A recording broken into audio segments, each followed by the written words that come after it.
Muchas personas piensan que no pueden tener una vida victoriosa por cosas que experimentaron en su crianza, en la sociedad o otras circunstancias.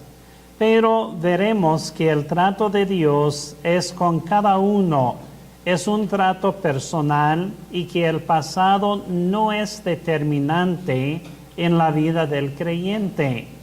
Favor de leer Ezequiel capítulo 18, versículos 1 a 4 para nosotros. Vino a mí palabra de Jehová diciendo: ¿Qué pensáis vosotros, los que usáis este refrán sobre la tierra de Israel? Que dice: los padres comieron las uvas agrias, y los dientes de los hijos tienen la dentera. Vivo yo, dice Jehová el Señor, que nunca más tendréis que usar este refrán en Israel. He aquí que todas las almas son mías, como el alma del Padre, así el alma del Hijo es mía, y el alma que pecare, esa morirá. Gracias. Esa es palabra de Dios. Dios le dijo a su pueblo que debían desechar el falso refrán que estuvieron usando. El refrán se usaba para decir que los hijos eran impotentes para tomar su propia decisión por lo que hicieron sus padres. Pero en la primera parte del versículo 4, Dios dice que Él trata personalmente con cada uno. Según la segunda parte del versículo 4, ¿cómo trata Dios con cada persona? El alma que pecare, esa morirá. Así es. Dios hace que cada uno sea responsable de su propio pecado y sufrirá las consecuencias espirituales correspondientes.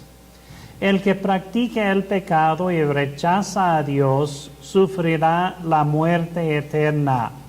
Es muerte eterna porque pasa sus días separado de Dios y después de esta vida seguirá separado de Dios. Pero esta no es la única opción que hay para el hombre. Hay 3 ilustraciones que se presentan en Ezequiel 18. La primera ilustración es de una persona justa, según se describe en los versículos 5 a 9. Vamos a ver cada una de esas 3 ilustraciones en el capítulo 18, los versículos 1 al 20.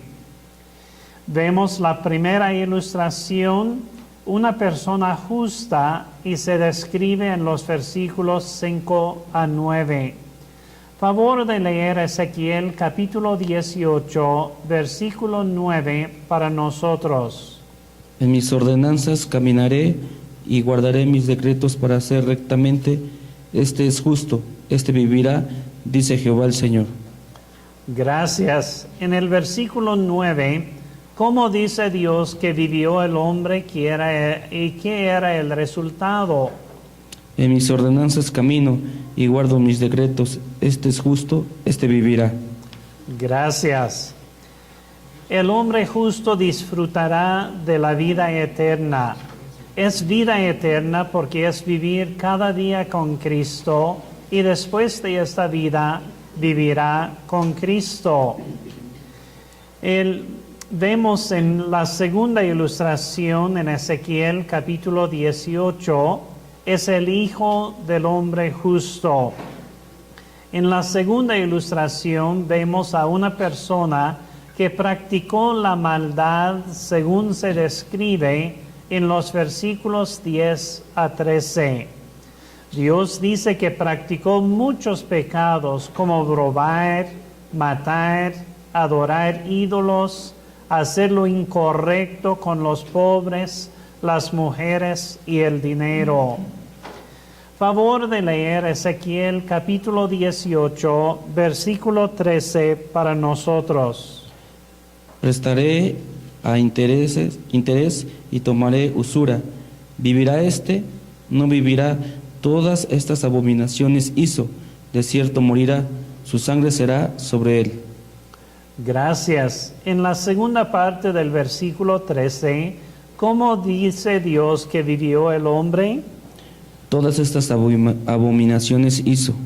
Es cierto, este es un resumen de las acciones injustas que practicó el hombre. Es cierto que él gozó de todas las consecuencias físicas de vivir en un ambiente justo y agradable a Dios, pero sin embargo, él tomó su propia decisión y vivió una vida desagradable delante de Dios. En la primera parte del versículo 13, ¿qué dice Dios sobre el hombre? ¿Vivirá éste? No vivirá. Gracias. El hombre injusto no vivirá, sino sufrirá la muerte eterna. Es muerte eterna porque pasa sus días separado de Dios y después de esta vida seguirá separado de Dios. El hecho de que su padre vivió para agradar a Dios no le dio al Hijo la vida eterna. La vida eterna no se hereda de los padres, únicamente es para la persona que cree, se arrepienta y recibe ese don gratuito provisto por Dios. La tercera ilustración en Ezequiel 18 es del Hijo del Hombre injusto. Fue una persona que practicó la justicia según se describe en los versículos 14 a 17. Favor de leer Ezequiel capítulo 18, versículo 14 para nosotros. Pero si éste engendrare hijo, el cual viere todos los pecados que su padre hizo, y viéndolos no hiciere según ellos. Correcto. Según el versículo 14, ¿cómo fueron la crianza y las influencias en la vida de ese hijo? El cual viere todos los pecados que su padre hizo. Correcto. El hijo estuvo presente cuando su padre practicó muchos pecados como robar, matar, adorar ídolos, hacer lo incorrecto con los pobres, las mujeres y el dinero y otras cosas malas. Según la última parte del versículo 14, ¿cómo respondió ese hijo a todos los pecados que cometió su padre? Viéndolos, no hizo según ellos. Así es. El hijo tomó su propia decisión y no imitó las prácticas pecaminosas de su vil padre. Es cierto que el hijo sufrió las consecuencias físicas de los pecados de su padre y estuvo tentado con los mismos patrones de pecado, pero él no estuvo condenado a vivir una vida injusta y sufrir las consecuencias espirituales. Favor de leer Ezequiel capítulo 18, versículo 17. Apartaré su mano del pobre, intereses y usura no recibiré. Guardaré mis decretos y anduviré en mis ordenanzas. Este no morirá por la maldad de su padre, de cierto vivirá. Gracias. En el versículo 17, ¿cómo dice Dios que vivió ese hijo y qué era el resultado? Guardó mis decretos y mis ordenanzas. Este no morirá por la maldad de su padre, de cierto vivirá. Gracias. Dios claramente puso la culpa por el pecado de un individuo solamente en él mismo. Favor de leer Ezequiel capítulo 18, versículo 20. El alma que pecare, esa morirá. El hijo no llevará el pecado del padre, ni el padre llevará el pecado del hijo.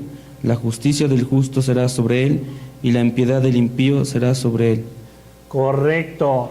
El hijo no tuvo que repetir la maldad de su padre. El hijo justo disfrutará de la vida.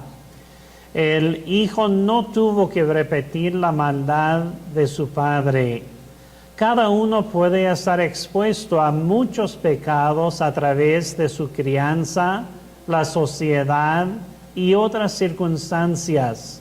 Pero la maravillosa esperanza es que la obra de Dios en la vida del creyente le da la vida victoriosa en el presente y la vida eterna con Cristo. En oración, das gracias a Dios que eres más que un vencedor en Cristo, no importando cómo hayan sido tu crianza, la sociedad y otras circunstancias. Termino esa reflexión orando en silencio por ti.